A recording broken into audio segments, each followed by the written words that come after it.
하나님 말씀 창세기 19장 16절에서 22절 말씀입니다. 하반절 19장 16절 하반절부터 읽겠습니다.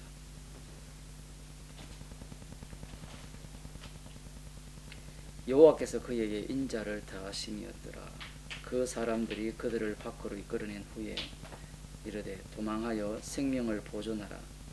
돌아보거나 들에 머무르거나 하지 말고 산으로 도망하여 멸망함을 면하라. 롯이 그들에게 이르되 내 주여 그리 마옵소서. 종이 주께 은혜를 입었고 주께서 큰 인자를 내게 베푸사 내 생명을 구원하시오나 내가 도망하여 산까지 갈 수 없나이다. 두렵건대 재앙을 만나 죽을까 하나이다.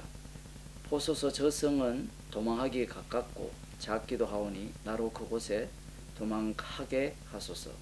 이는 작은 성이 아니니까 내 생명이 보존되리이다. 그가 그에게 이르되 내가 이 일에도 네 소원을 들었은즉 너의 말하는 성을 멸하지 아니하리니 그리로 속히 도망하라. 네가 거기 이르기까지는 내가 아무 일도 행할 수 없노라 하였더라. 그러므로 그 성 이름을 소알이라 불렀더라. 아멘. 롯과 롯의 아내 롯의 두 딸을 손을 잡고 이끌어낸 사람들이 주님 이심을 지금까지 잘 알고 있는지 이제서야 알게 되었는지 그런 것들은 아직 분명하게 드러나지는 않습니다. 지금 현재 상황은 어떤 상황인가 하면 해가 떠오르기 전 상황이에요. 아주 깜깜한 상황이죠. 그러한 어떤 상황인데 롯이 이 소돔성에서 이렇게 떠날 수 없었던 그러한 이유도 여기에 한몫을 하는 겁니다. 그래서 이 두 사람이 이들의 손을 잡고 먼저 소돔성에서 탈출을 시키죠.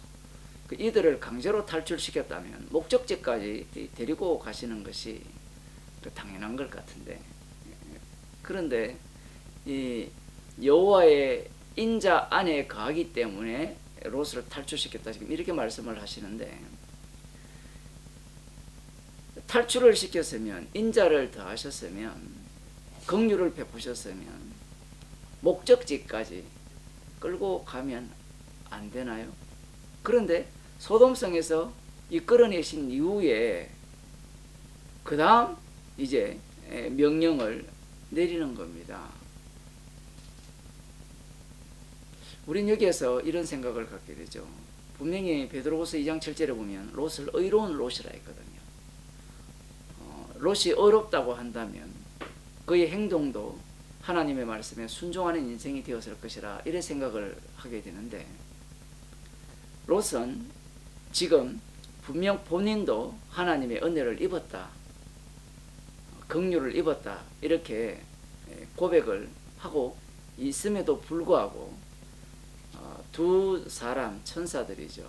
이들이 말하는 바에 대해서 순종하지 않는다는 사실입니다. 산까지 가라고 하셨으면 고분고분하게 순종하면 될 일인데 롯은 자기의 판단을 이렇게 앞장세우죠.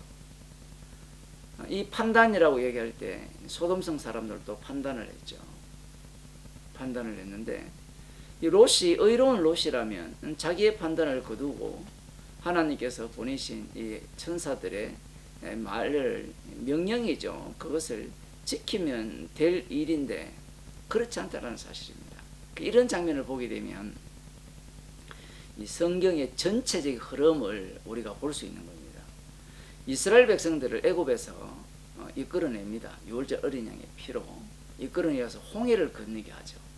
홍해를 건넌 이후에 광야 생활을 지나서 요단강을 건너서 약속의 땅에 들어가요. 성경은 항상 이중 구조를 갖고 있어요. 요한계시록도 마찬가지예요. 항상 이중 구조를 갖고 있습니다. 이 두 단계를 거쳐서 이렇게 가게 하시는데, 강제로 소돔성을 탈출시켰으면, 은혜를 주셔서 소돔성을 탈출시켰으면, 긍휼 안에 거하기 때문에 소돔성을 탈출시켰으면 끝까지 구원해 주셔야 된다는 게 우리의 논리죠. 그런데 여호와 하나님께서는 탈출시킨 이후에 그에게 말씀을 하시는 겁니다. 산으로 가라. 지금 롯만 있는 게 아니고 롯의 처도 있다는 것을 염두에 두셔야 돼요. 왜냐하면 이게 이 긍휼을 베풀어서 건져낸다라는 것이 구원이냐라고 하면 롯의 처는 심판입니다. 건져내서 심판을 하죠. 이것은 마치 그 방주에 들어간 노아와 노아의 아들들도 마찬가지죠. 함도 방주에 들어갔거든요. 들어갔는데 저주를 받거든요. 분명히 홍수 심판을 이렇게 피했지만 그 심판을 피하는 것이 구원이 아니라는 거예요. 항상 이런 이중 구조를 갖고 있어요. 그래서 사람들은 어떤 생각을 갖고 있는가 하면 이 이중 구조니까 십자가의 피로 구원을 받아도 그 말씀에 순종하지 않으면 주님의 그 재림시에 강림할 때 그 심판을 피할 길이 없다, 이렇게 가르칩니다. 그게 언약적 신율주의라 이렇게 표현하는데 바울의 세 관점이에요. 그게 무슨 얘기인가 하면 이전에 그 기존 신학은, 정통 신학은 믿음으로 의롭게 되고 전적으로 하나님 은혜로 구원을 얻는다, 이렇게 주장을 해왔거든요. 그것이 엉터리라는 겁니다. 은혜로 구원을 얻었어도 그 은혜에 대해서 우리가 말씀대로 제대로 살지 않으면 지옥 간다는 겁니다. 이게 먹혀요. 실제로 성경도 그런 식으로 많이 전개되고 있고, 오늘 이 소돔성을 탈출시키는 롯을 보더라도 좀 그러한 어떤 경향들을 갖고 있습니다. 실제로. 왜냐하면 그 아내가 돌아보지 않아야 되는데 돌아봤잖아요. 빠져나왔다고 해서 구원이 아니라는 겁니다. 그렇게 하여서 사람의 행위를 지금 개입시켜야 된다는 게 오늘날 많은 목사들의 주장입니다. 그리고 실제로 이런 본문들을 그렇게 이해를 하는 거예요. 그러나 지금 여호와의 사자를 통해서 롯에게 이러한 어떤 명령을 내리시고 롯이 여기에 대해서 자기 의견을 개진하여서 자기 스스로 판단하여서 소할 땅으로 보내달라고 이렇게 말하는 이유를 살펴보면서 이 롯의 구원을 위한 구원이 아님을 우리에게 말씀하고 계신다는 사실입니다. 달리 말하면 여호와 하나님께서 아브라함을 통해서 세우실 강대한 나라, 달리 말하면 아들의 나라를 증거하는 거예요. 아들의 나라에는 심판도 담겨있고 구원도 담겨있어요. 그리고 구원받은 자가 무엇을 증거할 것인가, 그 내용까지 다 담겨있어요. 사실은 이 소돔성 심판 속에서 그 내용을 지금 다 담고 있는 거예요. 그래서 롯이 자기 의견을 개진했을 때 정말 우리 같으면 롯의 말을 들어줄까요? 우리가 만일에 하나님이라면 산으로 가라고 명했잖아요. 그러면 들어야 되죠. 롯은 아닙니다. 산에까지 가다가 우리가 재앙을 만나서 어떤 재앙을 만날지 모르고 재앙을 만나서 죽을지 모른다라는 거죠. 두렵다라는 겁니다. 물론 롯이 천사로부터 들었을 수도 있죠.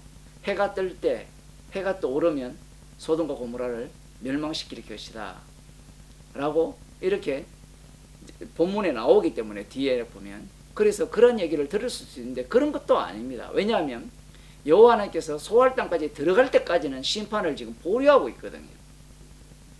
그 롯을 지금 끝까지 살려야 되는 게 지금 하나님의 뜻입니다. 왜냐하면 긍휼의 그릇이 어떠함을 증거해야 되니까. 롯이 그런 요구를 했을 때 우리 같으면 안 들어줍니다. 어디 감히 하나님의 뜻을 거역해. 그래서 많은 사람들이 이런 이야기를 해요. 롯이 소돔 땅으로부터 구출을 받았지만 순종을 해야 되는데 순종하지 않았다는 것을 공격해요. 공격을 한다면 하나님이 공격을 하죠. 하나님은 그럼 왜 그런 말씀을 그런 요구를 들어줍니까? 물론 최종적으로 롯이 소 아래 있다가 심판이 내리니까 두려워서 산으로 가요. 정말 웃기는 이야기입니다. 지금 성경 자체가 최종적으로 가거든요. 30절에 보면 가긴 가는데 일단은 소 아래 가고 싶다는 겁니다. 왜 그럴까요? 지금 소알도 하나님의 심판 속에 들어있어요. 심판 계획 속에. 롯은 그걸 알까요? 모를까요? 지금 말하는 거 보면 아는 것 같기도 하고 모르는 것 같기도 해요. 어쨌든 그러면 롯이 왜 산으로 가지 않고 소알로 가겠다라고 하느냐라고 하면, 소알은 성이잖아요. 사람이 사는. 아무리 작은 성이라도 폴리스잖아요. 살만한 곳이에요. 그런데 산은 어때요? 살만한 곳이 못 돼요. 이 다급한 순간에도 지금 잔머리를 굴리는 거예요. 딱 우리 같습니다. 항상 잔머리를 굴리죠. 하나님께서 그대로 내버려 둡니다. 우리는 잔머리 굴리면 하나님이 이 멱살을 잡고 모가지를 잡고 하나님이 원하신 길로 확 끌어가기를 원하지만 주님은 절대로 그렇게 일을 안 해요. 모르죠.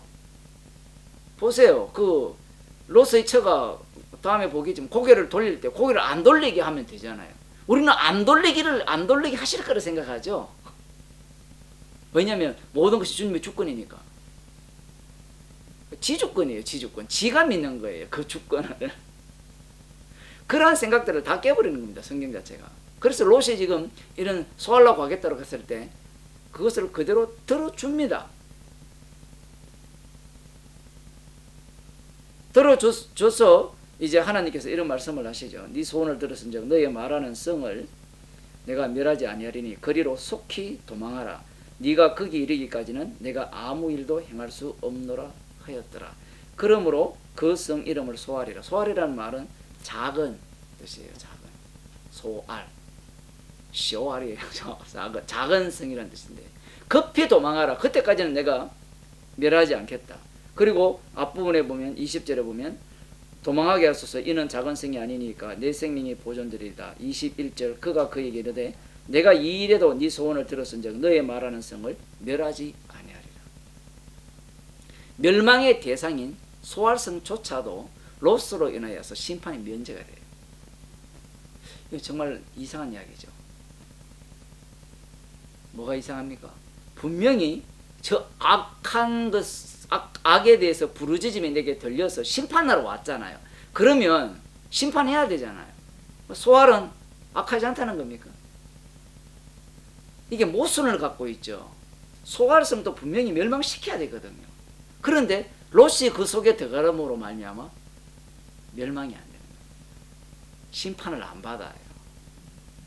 정말 놀라운 말씀을 우리에게 하시는 거예요.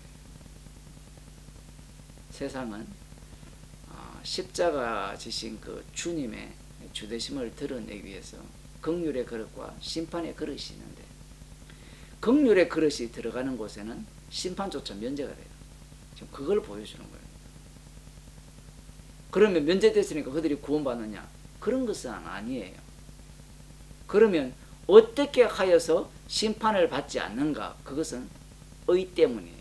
이것은 최종적으로 무엇을 말씀해 주시는가 하면 예수 그리스도의 죽음으로 그 피로 공로로 말미암아 심판받아 마땅한 자들은 심판받지 않고 구원을 받는다는 거예요. 물론 주님과 함께 심판받는데 그 주님의 심판 속에 우리가 합류되는 거고 그러나 둘째 사망을 당하지 않는다는 것을 이 롯의 사건을 통해서 보여주고 있는 거예요. 기도하겠습니다. 하나님 아버지, 주님께서 인도하셨지만 인도한 이후에도 여전히 우리들은 우리의 주장과 우리의 판단을 앞장 세우지만 주께서 그런 것들을 그대로 끌어당겨서 어린 양의 피로 세우신 아들의 나라의 속성을 증가하는 정인으로 우리들을 인도하심을 감사하는 주의 백성이 되게 하시고 십자가의 피 공로만 자랑하는 주의 백성이 되게 하옵소서. 예수님 이름으로 기도드리옵나이다.